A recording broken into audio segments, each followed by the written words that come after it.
Hi guys, today I'm going to play with these titanium clips and see if I can make a few helpful shapes.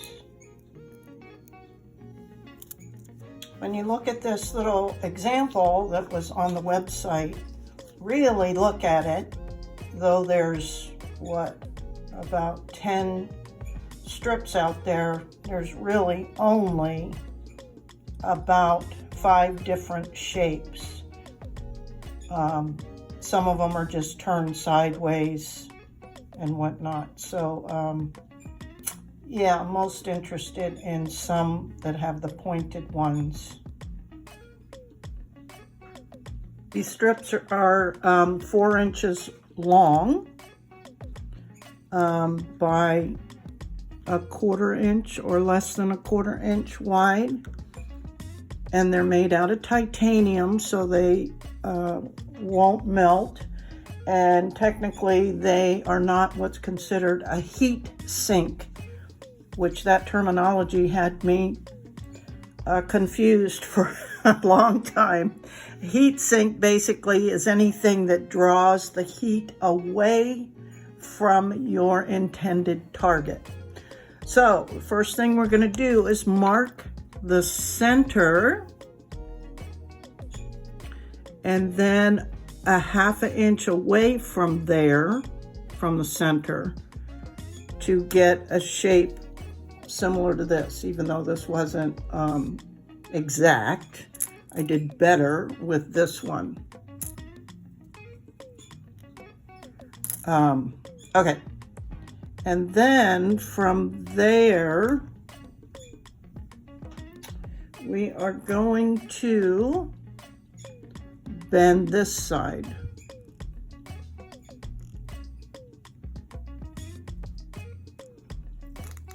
Up.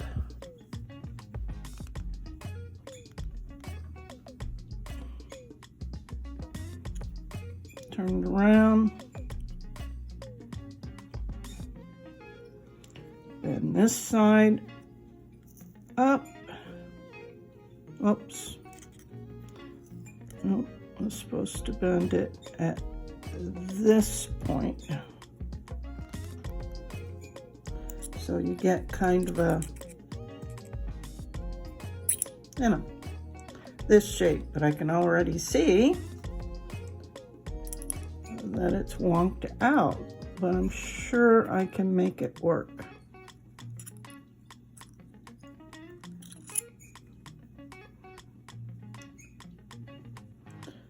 And then you you can mark these as well.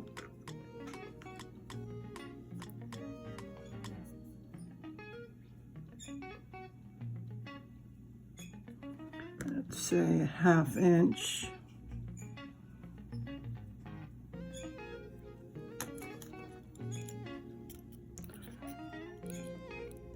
And then bend them out slightly.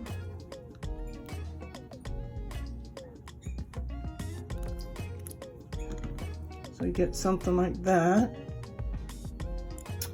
And then bend this side in, and this side in.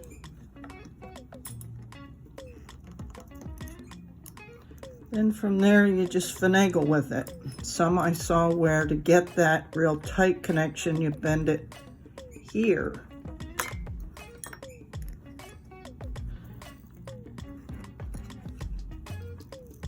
Like that, right?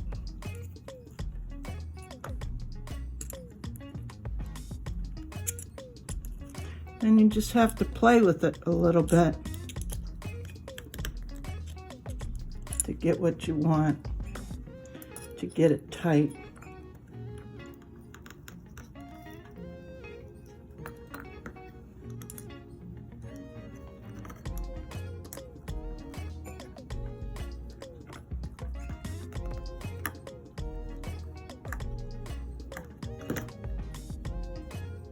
Ta-da! And then you would just put your piece in like that. Hopefully you could do like stand it up this way or line it up this way.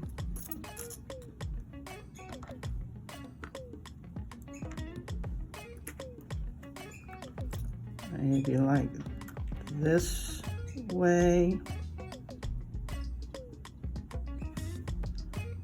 Yeah, so I think this is going to work. At least it'll be helpful. Now the other one with the little point on it, what I did was I just kind of marked these to kind of, you know, make it shorter. So I'm going to do the same thing and mark the center.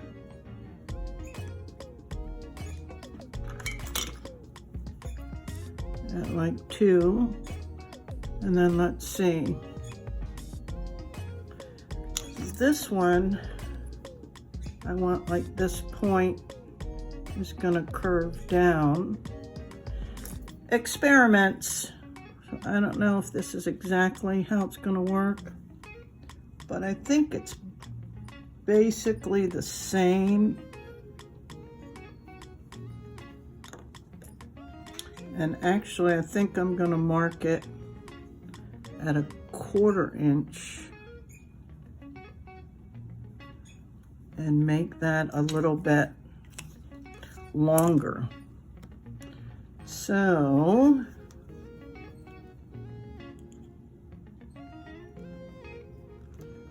we'll bend that way.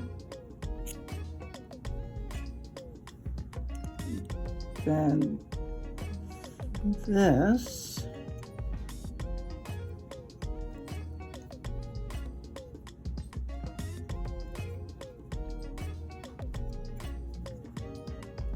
You kind of gotta figure out what's gonna bend easier for you.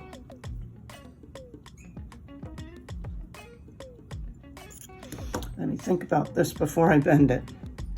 Okay, so your thumb is obviously your strongest point, so that's what I had to think about, was turning this the right way to get this.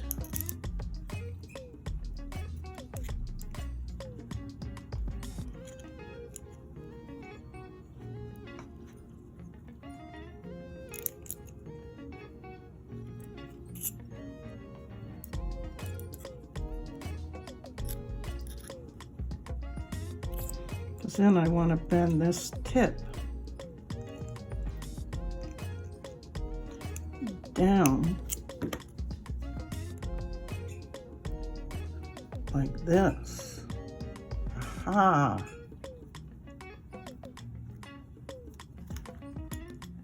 Straighten this a little.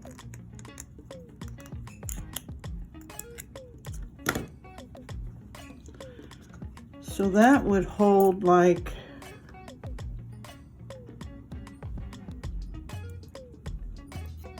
say 2 pieces together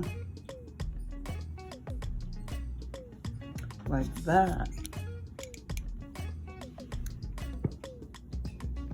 Hey, I think I figured this out.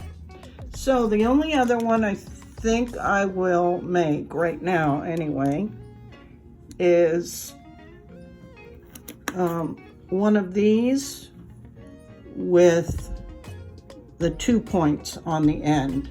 But how I had to do this took a little bit of time. I had to use my rotary drill with like a metal sanding burr. So that's the only thing that took more time than the others. Okay, so I'm gonna try, and this will bend, because if there's 2 of these points, it's gonna bend this way. And it'll sit like this. So, yeah. Let me do that. So I would take probably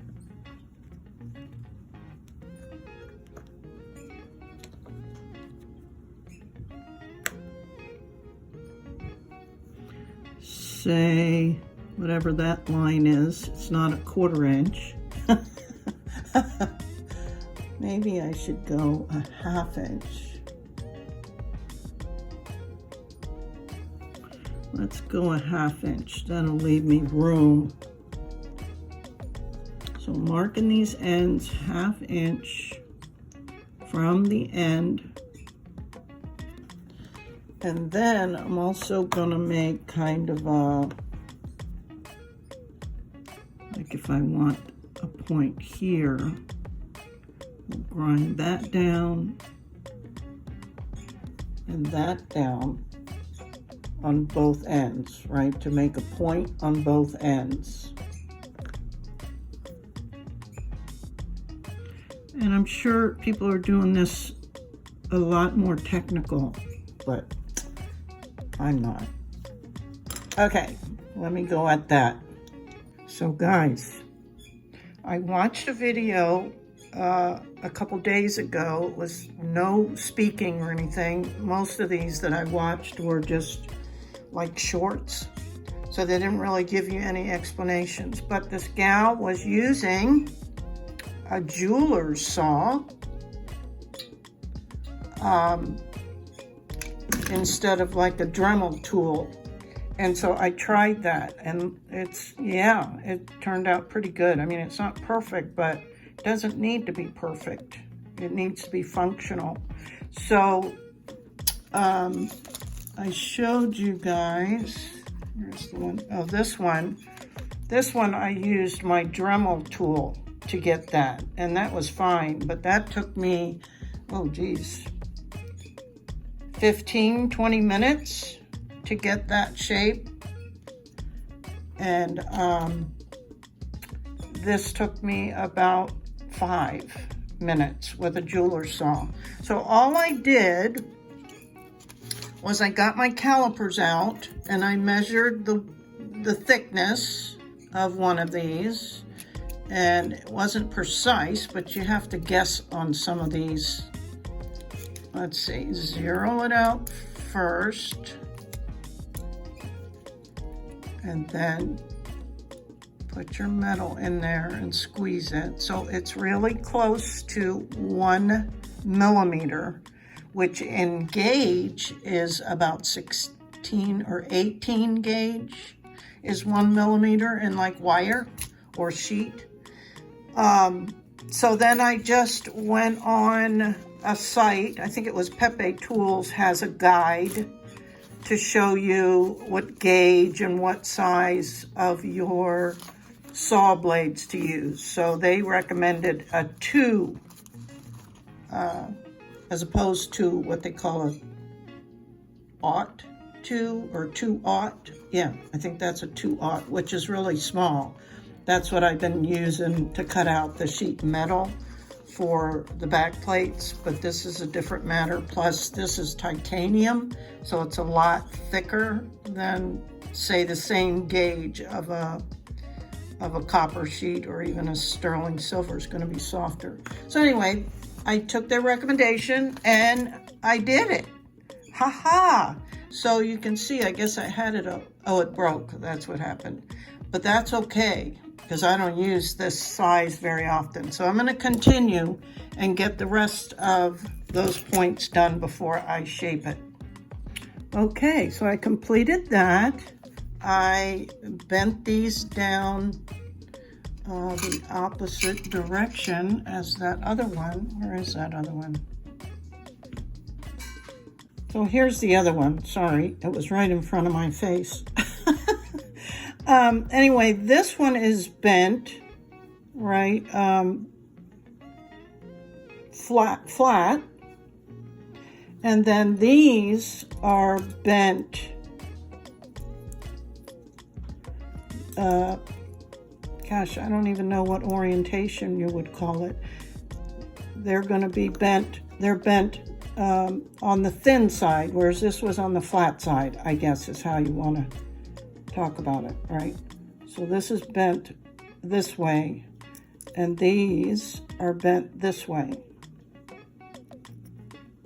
Does that make sense?